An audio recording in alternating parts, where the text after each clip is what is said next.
Hi, my name is Albert Thomas. If you're watching this video, it's very likely that you may have been removed from a room for one of the businesses that you may be involved with. That being said, understand that our main priority is to make sure, one, that you are heard. We want to hear you. I want to hear you. However, if you were removed from a room, it was possibly because you were talking about things that weren't applicable to the room, or maybe meaning like you were trying to advertise a different business. That would be one big taboo. Or maybe you were complaining about something that's going on in your business that you're not happy about, so you're throwing down in the room.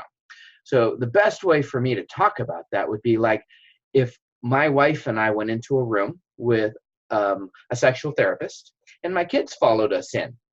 Now, would it be appropriate for us to talk about certain things in that room with our kids sitting there? Probably not.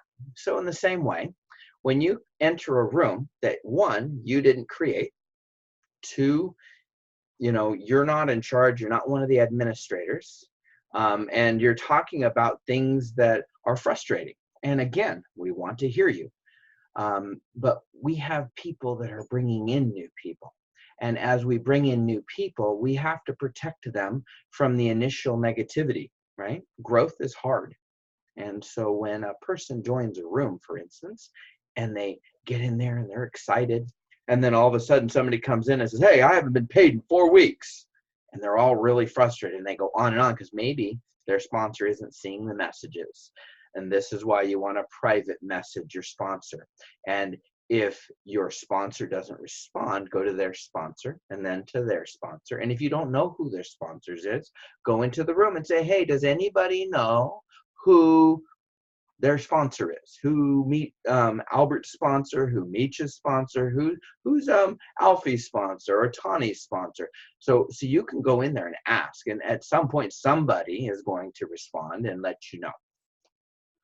Also, when you go in to express an opinion in a big room and you don't know every single person in there, that may be the reason they quit. And we want to protect the new people. What happened in the situation where you might be complaining about your income, I had someone do that. I pulled them out of the room.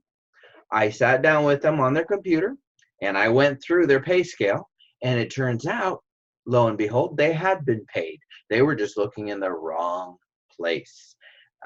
Most of the time, I'd say 98% of the time, the company's not out to get you. Understand, I don't drink Kool-Aid, so I'm not going to be over the top pumped in one direction about any given company. So understand that I am going to see it from your perspective. However, complaining about it in that room when this guy did caused two of my other people to quit because they thought, well, if this company doesn't pay you on time or at all, then I don't want to be a part of that. And they stopped taking my calls. Now, is that shallow? Yes. Would that have maybe been thing where the person could have privately reached out to me and asked, well, what's this about? Yes. However, when people feel like they're being messed over with their money, they tend to distance themselves even from people they trust. And you can't fall back on that excuse when it comes to etiquette. So if you're in a room and you have a problem, there's no issue asking questions. But when you start discussing your money, your sponsorship, how many people you've recruited, other business opportunities, all big taboos. So that being said, since you've watched this video, go ahead and get back to your sponsor or and find out how can you get back added into the room, because we want you to be involved. We want you to be up to date. And sometimes things get, wires get crossed and things get frustrating. I get it. But the room is not the arena to go crazy in. Okay? So, and maybe you didn't go crazy, but you started pitching people with different businesses, and that's the biggest taboo I can think of. However, when it comes to complaining about your pay, about whether you should be able to do something or not be able to do something, and overall just a negative outlook, even if it's truth, again, I want to hear your truth, but do it privately. So have a great day. Hopefully this video is helpful, and you don't decide that it's not worth your time, because we love to have you. Have a great day. Bye-bye.